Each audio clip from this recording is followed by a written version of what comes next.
Bismillahirrahmanirrahim. Assalamualaikum warahmatullahi wabarakatuh.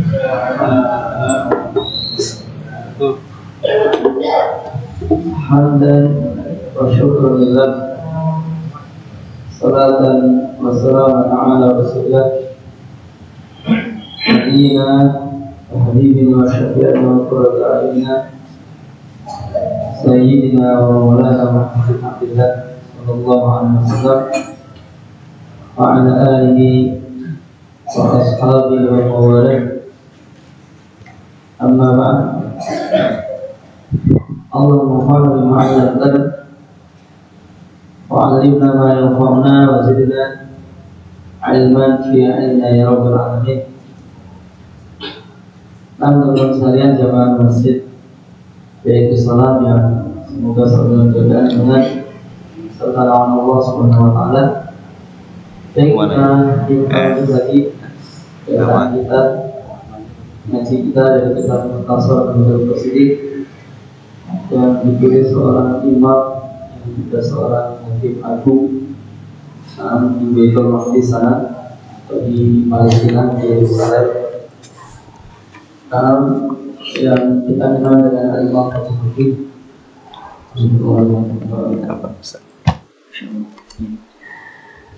yang bernama Ahmad ibn Abdurrahman ibn Qudamah Al-Maqdisi. Mudah-mudahan Allah Subhanahu wa taala merahmatinya dengan rahmat yang luas dan menjadikan ilmunya manfaat untuk kita semuanya sehingga bisa kita rasakan kebaikannya di dua negeri, yaitu di dunia dan di akhirat. Amin ya rabbal alamin. Kita masih pada bab al-jadal atau bab ribut-ribut, bab berdebat. Jadi kemarin di pertemuan terakhir, orang yang suka debat itu hakikatnya ada dua, dhalah dan muhiqqah atau mahaqqah. Sesat, yaitu orang yang tersesat, dan orang yang mendakwakan kepada yang sunnah. Nah, yang tersesat itu sudah bukan pembahasan lagi. Nah, orang yang suka debat untuk membela kesesatannya, ya selesai. Kita sudah tahu itu dan kita udah nggak pernah peduli dengan itu. Nah, acara-acara debat itu banyak digelar di TV. Nah, apalagi nanti kalau musim kampanye, nah baca ayat, baca dalil dan sebagainya.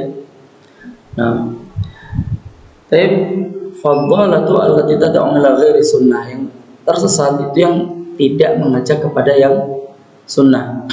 Selesai. Kalau dia ngajak kepada yang sunnah, selesai.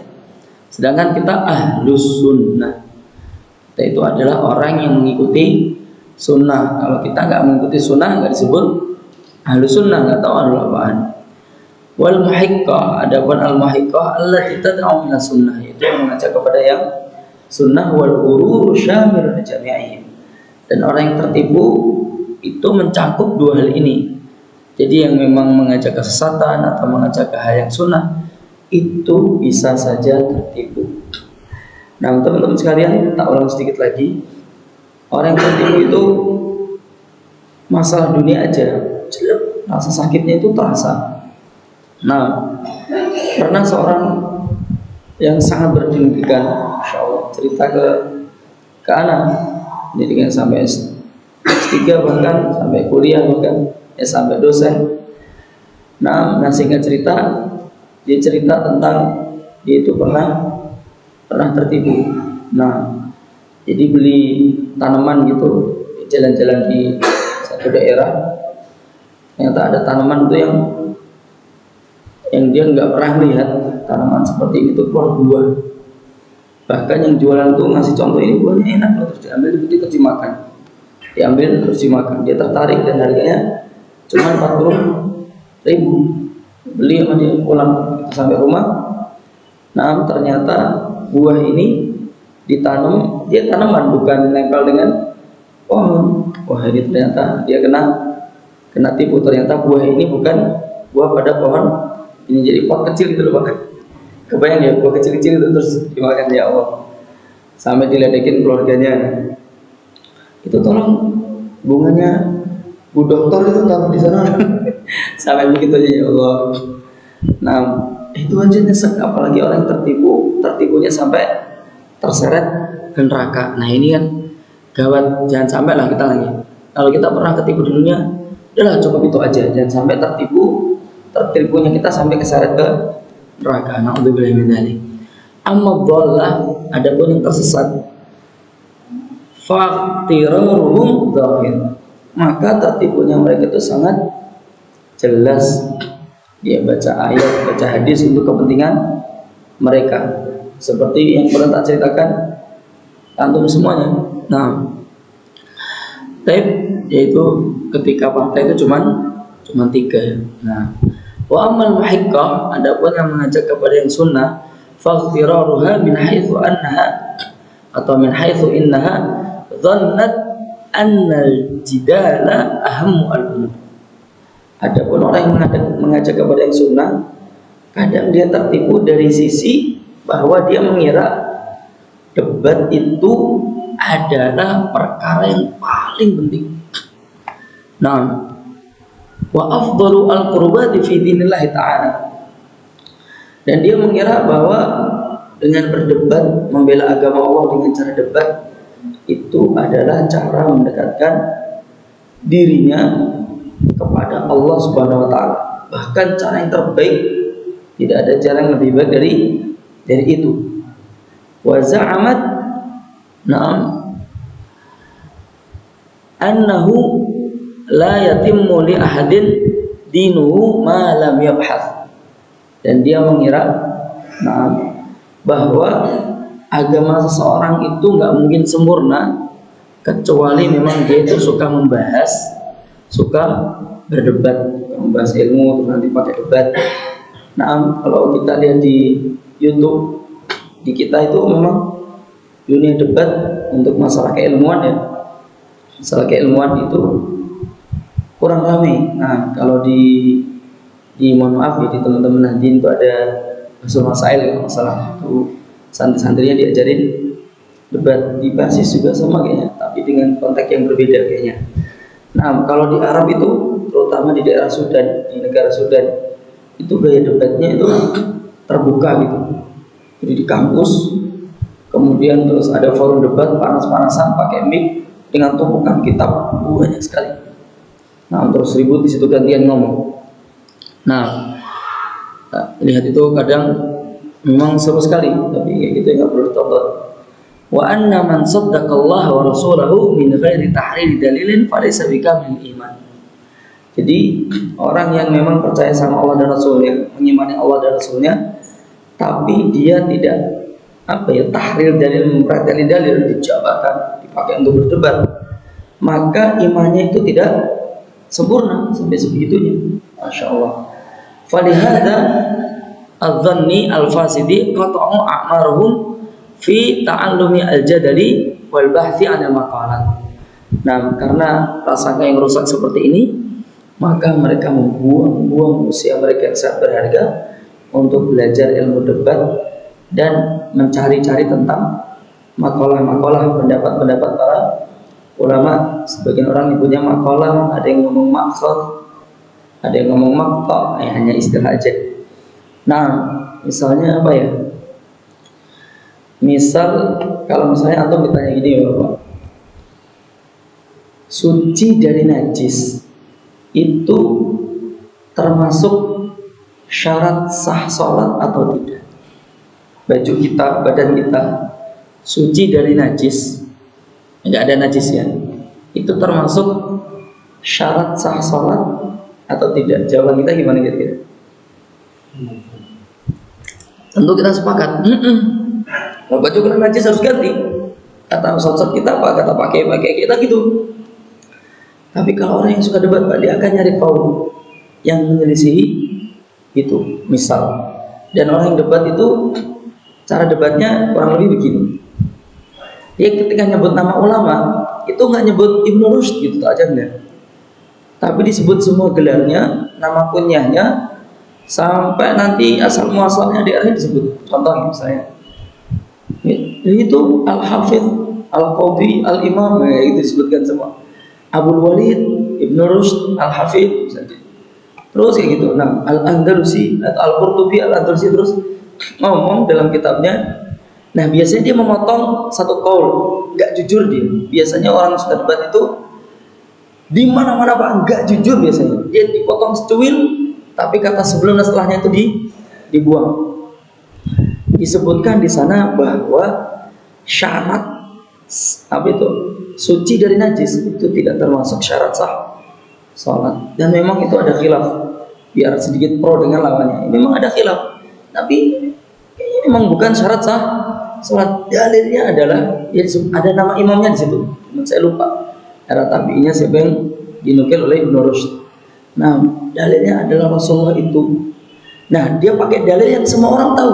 Nah, kita semua tahu ketika sholat di sisi Ka'bah sebelum hijrah itu kan Rasulullah dilempar oleh Abu Jahal atau suruhan Abu Jahal, yaitu ketika sujud punggungnya dilempar jazur ibil atau ari-ari ontak. Itu kan ada darahnya, ada kotorannya kan, pasti darah ulama sepakat najis, ditaruh di punggungnya. Terus Nabi tidak membatalkan sholatnya dan melanjutkan sholatnya sampai selesai. Andaikan, kan kita sepakat darah itu najis, andaikan suci dari najis termasuk syarat sah sholat, pasti Rasulullah akan membatalkan sholatnya, pergi ke rumah, mandi dulu, balik lagi. Terus ngomong gitu.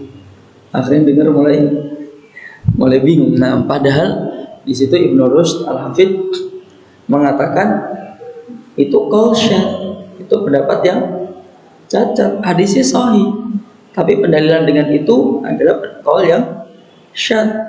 Nah, itu kan keadaan orang yang nggak bisa menghindari itu. Nah, sedangkan ada hadis yang lain lagi yang lebih yang sahih juga. Nah, itu menyatakan bahwa ketika Rasulullah sholat pakai sendal, dan dulu masjidnya belum karpetan gini Pak, masih pasir gitu kan, pakai sendal. Nah, tiba-tiba malaikat Jibril datang di tengah-tengah sholat, ngasih tahu sendalnya ada najis, terus kemudian dilepas. Kemudian para sahabat pun ikut melepas sendal. Dikira itu tata cara sholat yang terbaru nih. Ini ternyata di tengah-tengah sendalnya dilepas. Ternyata bukan tata cara sholat yang terbaru, tapi karena malaikat Jibril ngasih tahu sendalnya ada najisnya. Kalau bisa kayak gitu dilepas. Tapi kalau kondisi Rasul tadi itu berbeda lagi. Nah, ini sebagai contoh bahwa orang yang debat itu memang menghafal kaul. Nah, tapi kalau debatnya cuma pakai akal-akalan, itu memang nggak menarik. Dan para penuntut ilmu itu paham semua bahwa al-ilmu makila waqala. Jadi yang disebut ilmu itu adalah yang katanya-katanya. Jadi mohon maaf Bapak, kalau jenengan buka ada semacam website itu namanya Multaqa Ahli Hadis, bertemunya para ulama ahli hadis. Nah, daftarnya gampang, saya sudah tergabung di situ, bukan ngebahas itunya, sehingga bisa ngakses di dalam. Nah, di dalam itu ramai debat begitu, share ilmu. Nah, sehingga cerita kalau ada orang yang ngomong dengan omongannya sendiri, itu langsung akan dikat dengan kalimat gini, man salafuk. Sebelum kamu yang ngomong kayak gini itu siapa? Maksudnya sumbermu mana? Nah, kitabmu mana? Kurang lebih begitu. Kitabmu mana, rujukanmu mana? Nah, kalau nggak pakai rujukan langsung ditolak. Nah, bahkan di situ, mohon maaf, misalnya di situ itu ada yang menukil ucapan Umar bin Khattab radhiyallahu anhu yang sumbernya dari Majmu' Fatwanya Imam Ibnu Taimiyah. Nah, rahimahullah taala. Nah, menukil di situ, tapi sanadnya nggak ada. Nah, jadi Ibnu Taimiyah itu kan, masya Allah, ulama yang disebutkan oleh banyak ulama menghafal semua hadis. Nah, berarti qaul juga banyak dihafal. Cuman kadang ketika menyertakan itu tidak disertakan sanadnya. Ya, itu wajar-wajar aja. Nah itu ketika nggak ada sanadnya pun di situ ditolak. Kalau nggak ada sanadnya pun ditolak. Nah, jadi harus benar-benar ketika menyatakan qaul sahabat atau tabi'in harus sanadnya jelas. Nah, kurang lebih begitu dunia debat itu di kalangan para penuntut ilmu itu ramai dengan nukilan nukilan. Enggak cuma debat kusir tanpa data, itu tidak seperti itu. Taib wa umiyat basairuhum, dan mata mereka telah tertutup. Istilah kata basirah itu mata hati, mata batin mereka sudah tertutup gara-gara untuk debat. Falam yaltafitu ilal qarnil awal, dan mereka tidak melihat pada generasi pertama, yaitu kalangan para sahabat. Wa anna Nabiy sallallahu alaihi wasallam syahida lahum bi annahum khairul khalq, dan Rasulullah telah bersaksi bahwa mereka itu adalah sebaik-baik generasi. Wa annahum qad adraku katsiran minal bid'ah wal hawa, dan para sahabat telah melihat banyak sekali hal-hal bid'ah dan hawa nafsu. Maksudnya ucapan yang tidak disandarkan pada dalil, pokoknya argumen gitu aja. Nah, hal-hal yang bid'ah juga para sahabat juga sudah melihat. Nah, bahkan di era Umar bin Khattab pun sudah mulai muncul. Di era Umar kan masa dekat ya. Misalnya kayak apa ya? Jadi ada satu tempat yang memang dikeramatkan, yaitu tentu jenengan pernah dengar bai'atur ridwan ya, atau bai'at untuk menuntut balas darah Utsman bin Affan radhiyallahu anhu, karena diisukan Utsman telah dibunuh oleh kafir Quraisy, padahal statusnya adalah delegasi diutus oleh Rasulullah. Langsung ada bai'atur ridwan, semua sahabat yang ikut umrah dengan Nabi itu, yang mau umrah semua baiat Nabi untuk menuntut balas. Nah, itu di bawah sebuah pohon. Di era Umar itu banyak para tabi'in yang datang ke pohon itu, terus kemudian sholat di situ, berdoa di situ, mulai dikeramatkan. Nah, padahal itu tidak termasuk tempat keramat dalam arti yang doa itu makbul. Nah, kemudian Umar khawatir nanti bablas menjadi syirik di situ, khawatir. Kemudian pohonnya pun ditebang. Oleh Umar bin Khattab. Nah, mereka para sahabat itu mendapati hal yang bid'ah dan yang sifatnya hawa. Orang yang melaksanakan syariat dengan hawa nafsunya, tidak pakai data, tidak pakai dalil. Baik, lanjut lagi. Falam yaj'alu a'marahum wa dinahum aradan atau irdan lil khusumati wal mujadalat. Nah, yang mana mereka tidak menjadikan usia-usia mereka dan agama-agama mereka itu penuh dengan ribut dan debat. Nah, coba kita lihat, ada nggak para sahabat yang suka debat? Paling kalau ada yang ngedebat, dikasih tahu yang benar, didebat lagi, mereka diam. Udah nggak dibantah lagi. Nah, dan mereka para sahabat, kalaupun terjadi seperti itu, sifatnya mencari kebenaran. Nah, mana yang benar, bukan untuk menang-menangan. Nah, terus kemudian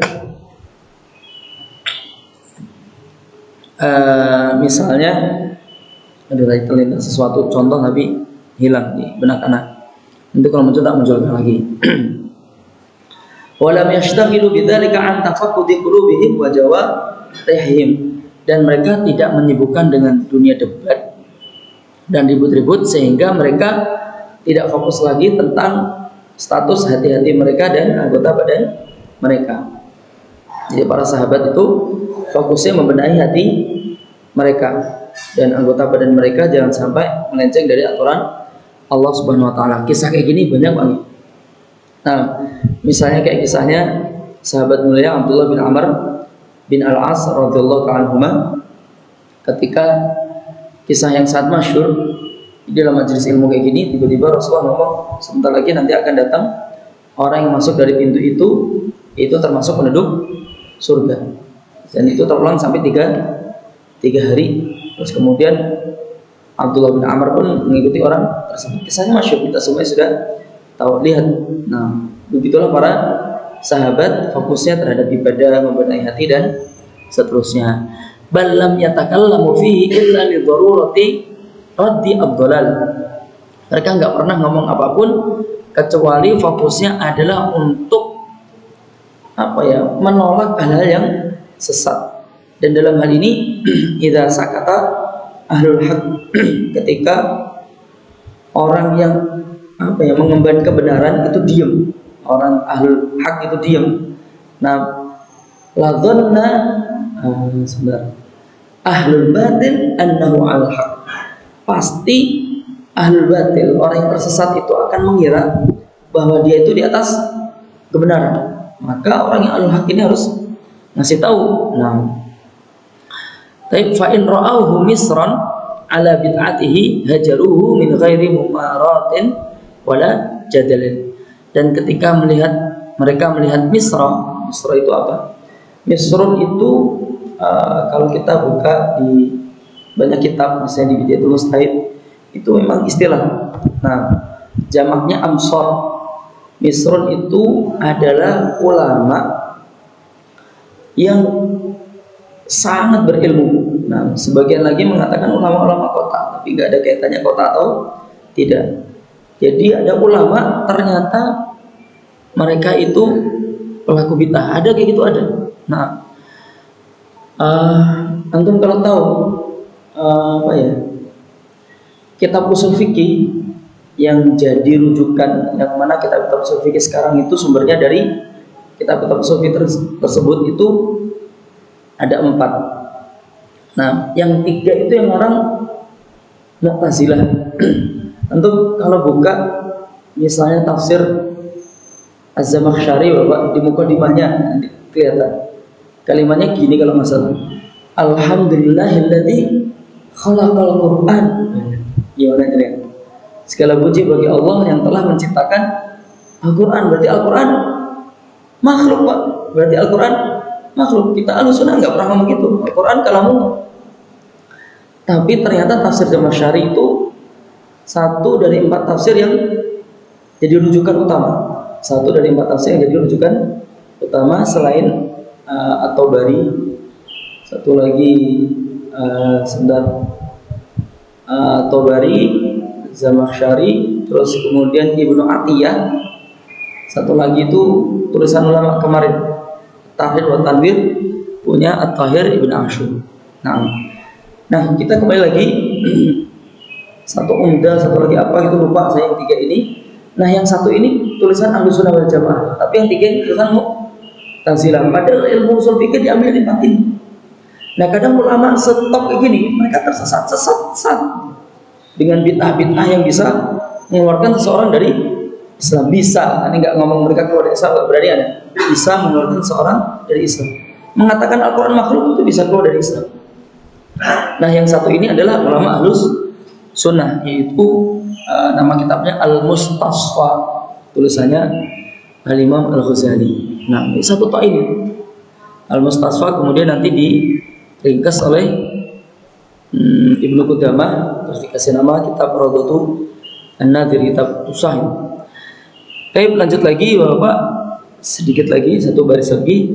Wa qad ruwiya fil hadits ma dhalla qaumun ba'da hudan illa wudu al-jadal. Ada sebuah riwayat yang mengatakan bahwa satu kaum itu tidak tersesat setelah mereka dapat petunjuk kecuali memang mereka sibuk berdebat. Dan memang dunia debat itu seru, apalagi kalau bisa ngalahin. Tapi nanti musuhnya jadi banyak. Nah, jadi orang kalau sibuk debat, sebagaimana riwayat hadis ini, mereka adalah orang-orang yang tersesat. Dan dunia debat itu kadang ketika lagi sibuk-sibuknya debat, kadang orang, masa kamu kayak gini aja nggak tahu? Masa kamu gini aja nggak tahu? Itu, wah, itu dan jatuhkan tingkat tinggi. Masa belum pernah baca kitab ini? Allah Ta'ala. Tapi insya Allah di pertemuan berikutnya kita akan ngebahas terkait orang yang sibuk dengan menghafal nasihat-nasihat para ulama. Nah, ini juga bisa tertipu juga ketika tujuannya salah. Insya Allah di pertemuan berikutnya akan kita bahas.